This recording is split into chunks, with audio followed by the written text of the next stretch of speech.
Ako si Yani, dating kusinero, na ngayon naging isang full-time dog breeder. Hilig ko ang magluto, ganoon din ang pag-aalaga ng mga aso.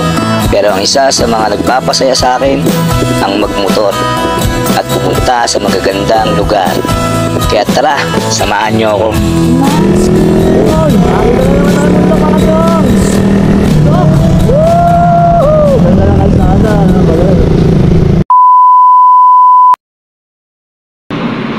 Ayan na.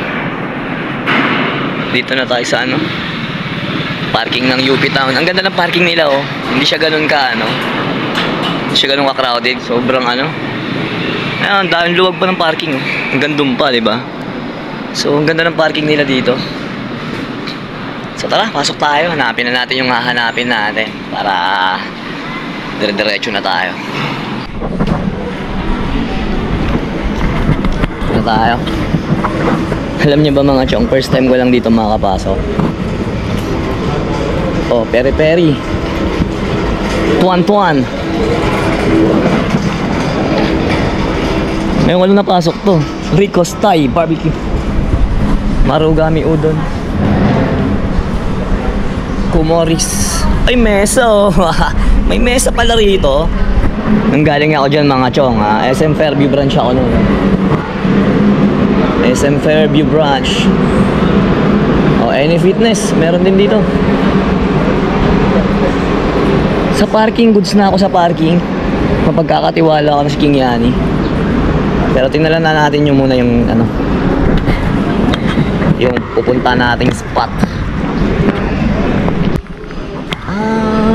Bonchon.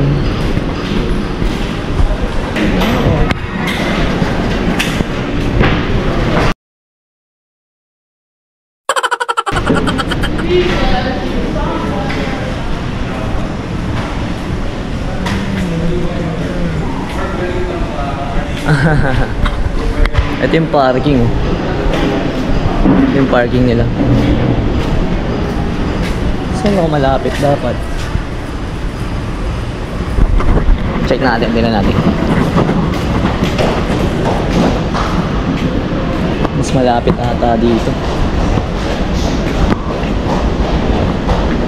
Doon ako sa kabila nag-park eh. Dito pwede.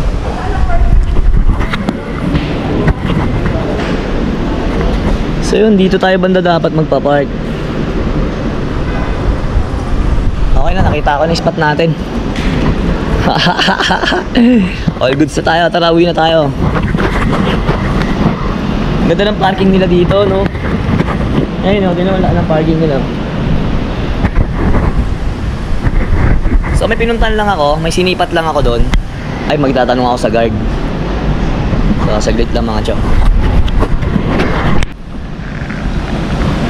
So kailangan nating magmadali ron kasi merong succeeding time yung parking natin. Eh saglit lang tayo.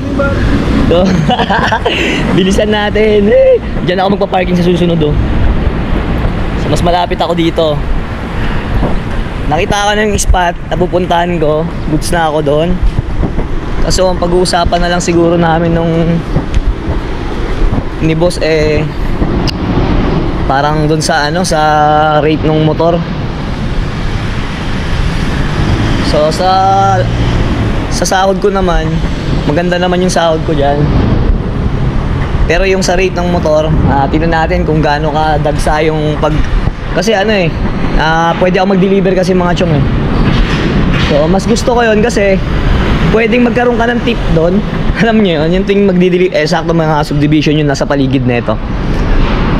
So yun, hinahabol ko yung tip, no. So okay na tayo, nakita na natin yung spot, uwi na tayo ngayon. Balikan na natin si King Yani kasi may succeeding time pala to. Alright, sige, kita-kits tayo. Babush!